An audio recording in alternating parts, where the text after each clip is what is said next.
Chapter 362, The Secret Deed Ritual. A male voice. Is it Mr. Hanged Man or Little Sun? Klein looked out the window at the gloomy sky, got up, went into the bathroom next door. He locked the door, took 4 steps counterclockwise, and arrived above the gray fog. Within that mysterious space, a towering, ancient palace quietly stood. The illusory male voice echoed in a stacked, continuous manner. Klein glanced at it and confirmed that the prayer was from Little Sun. He sat in the fool's seat and stretched out his right hand, emanating his spirituality to touch the corresponding crimson star. Suddenly, the voice became clear and layered, and Klein quickly figured out what the sun was talking about. The former captain of the exploratory team, who had seen Ammon, suddenly lost control and strangely penetrated through the seal, arriving at his room. Fortunately, the City of Silver took this matter seriously and had been constantly prepared for it. Otherwise, it would have led to a tragedy. The Sun believes that it's impossible that there was no reason for the man's loss of control. He came up with 2 possibilities. One was that his own Beyonder pathway met the requirements of being the ancient sun god's descendant, and the other possibility was that the man might have sensed the tarot gathering and Mr. Fool's secret pull. If it were the former, he wouldn't have waited until today and waited until the end of the tarot gathering before losing control. The latter reason has a greater probability. This is the first time I've encountered someone who can sense the matters regarding the gray fog. That Ammon is very scary. It's no wonder their family was known as the blasphemers during the 4th epic. Even their last names are taboo. Klein subconsciously looked at the crimson star and the corresponding supplicant. He carefully observed the blurry image of Little Sun to see if there was anything abnormal with him. Klein believed that Ammon wouldn't be so easily eliminated. Even if it was, as the chief of the City of Silver had said, that his body wasn't his main body, it didn't make it any easier to eliminate him. The only possibility is that the powerhouses in the City of Silver have been using mystical items to monitor him, but is that even possible? When he decided to let the former leader of the exploratory team lose control and silently penetrate through the seal, he definitely had a plan in place. In the midst of his thoughts, Klein's eyes suddenly froze as he looked at the prayer scene. Entwined on the indistinct body of the sun was a translucent and illusory figure. He had hands and feet, but he was like a python, twisting around the sun while his head rested behind the sun's head. In the blurred image, he was wearing a black classical robe, a pointed hat, and a crystal monocle. The sun didn't notice any of this. Klein almost drew a cold gasp, shocked at the strange means that were available to that entity. He vaguely understood the other party's intention. By residing in the spirit body of the sun, he is waiting for the next tarot gathering, allowing him to sneak above the gray fog, like a virus or a Trojan horse. When that happens, my control over this mysterious space might be snatched away. He's truly a blasphemer. Fortunately, Little Sun is rather naive and straightforward, so he immediately reported this to me. Through the corresponding crimson stars and the power of the gray fog, I was able to discover his peculiar state. Klein drew a breath and tried to calm himself. At that moment, he had to respond.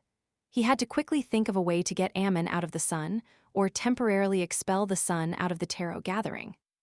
Looking at himself from his Beyonder powers of magician, clown, and seer, to Azek's copper whistle, the Black Emperor card, the all-black eye, the sun brooch, the biological poison bottle, and so on, Klein couldn't find a way to deal with Ammon. Ammon's sequence is definitely above sequence 4, and the means available to him must be sufficiently strange. To be able to escape from the City of Silver's mystical artifacts and powerful demon hunters, it means that he isn't something which can be easily eliminated with ordinary objects or powers. After thinking for a moment and looking around, Klein discovered there was only one possibility of eliminating Ammon: the gray fog, this mysterious space. I have to think of a way to pry its power away. The sacrifice and bestowment ritual from before are examples. With this train of thought, Klein turned his gaze to the Book of Secrets. This mysticism book, which originated from the ancient shaman King Klarman, recorded many mysterious rituals that required help from the primordial moon. Klein, who had been reading it before, vaguely remembered that a few of them were suitable for such a scenario. Of course, it was unknown what changes he would have to make after directing it towards the Fool.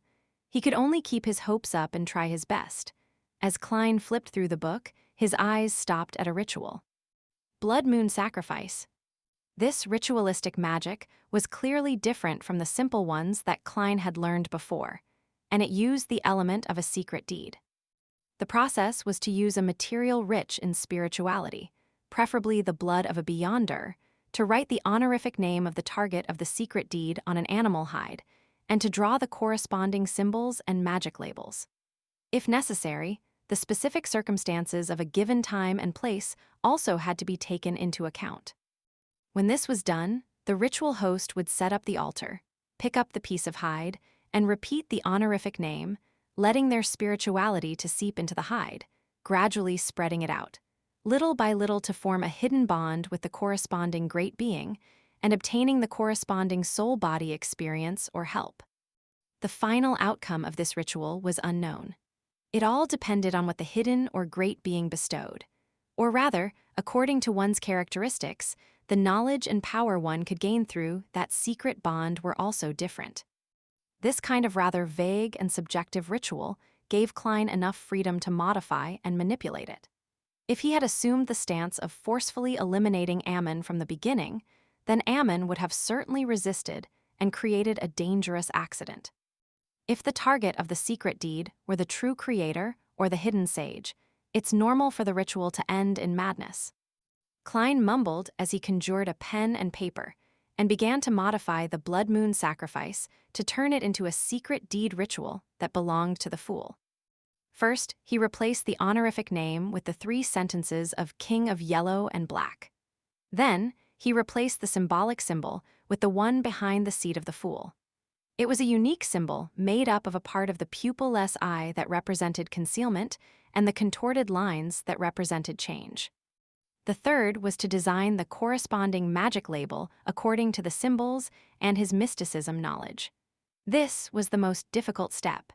Any mistakes would cause the entire ritual to produce unpredictable developments. Lastly, he had to modify the layout of the altar to make it closer to the Fool and to the King of Yellow and Black. After busying himself for quite a while, Klein had a new secret deed ritual, but he was unsure if it would work. He examined it over and over again, and after confirming that there were no mistakes, he emanated his spirituality and heavily replied to Little Sun, "I'm aware. I have something to task you with. Let's see if this ritual works." The son Derek suddenly woke up from his dreamless slumber. Before his eyes were the boundless gray fog and the lofty Fool. His ears echoed with bits of illusory and distant words. He knew that Mr. Fool would occasionally ask the members of the Tarot Club to make small attempts as if to verify something. He wasn't surprised by this, and he immediately sat up and began to search for a monster hide, exotic herbs, and other objects.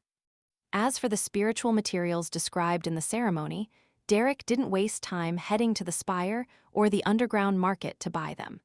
He picked up the axe of Hurricane and sliced a tiny wound in his arm. Silently, he used his own blood as ink, and he wrote the name of the Fool and its corresponding symbols and magic labels on the pitted monster hide. After a while, he put down the quill that was stained with blood. He saw many mysterious symbols on the hide, and the colors were bright red and had an indescribable hint of demonic dealings. After dealing with the wound on his arm, the pale-faced Derek quickly finished setting up the altar. He picked up the blood-red word and all kinds of terrifying symbols from the hide and held it tightly in his hand.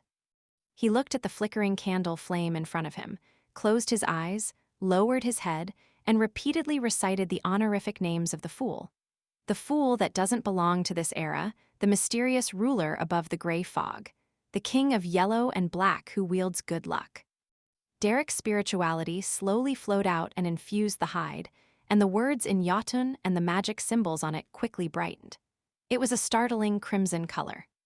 At that moment, he, who had already entered into a cogitation state, was only feeling his psyche gradually dissipate as it floated to an immeasurable height, coming into contact with the grayish-white fog and the hidden great being. Above the gray fog, inside the palace that looked like a giant's residence, Noticing that the sun had not shown any signs of delay, in preparing the ritual, Klein chose to wait there above the gray fog. Suddenly, he felt the entire mysterious space start to tremble. That motionless grayish-white fog started to flow. The crimson star, corresponding to the sun, shined brightly and emitted illusory rays of light like the tide. These countless rays of light condensed into a blurry figure of the sun. He was in a supplicating position with his eyes closed and his head lowered, waiting for the moment when he could bond with the great being and gain a miraculous soul-body experience. The translucent figure on his body was still tightly coiled like a python, but its head was already tilted back as it looked up. The crystal monocle it wore flashed dimly.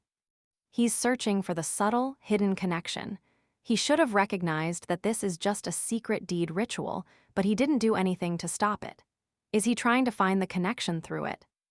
Klein suddenly came to this realization and felt the gray fog and the mysterious space above it simultaneously rippling with power.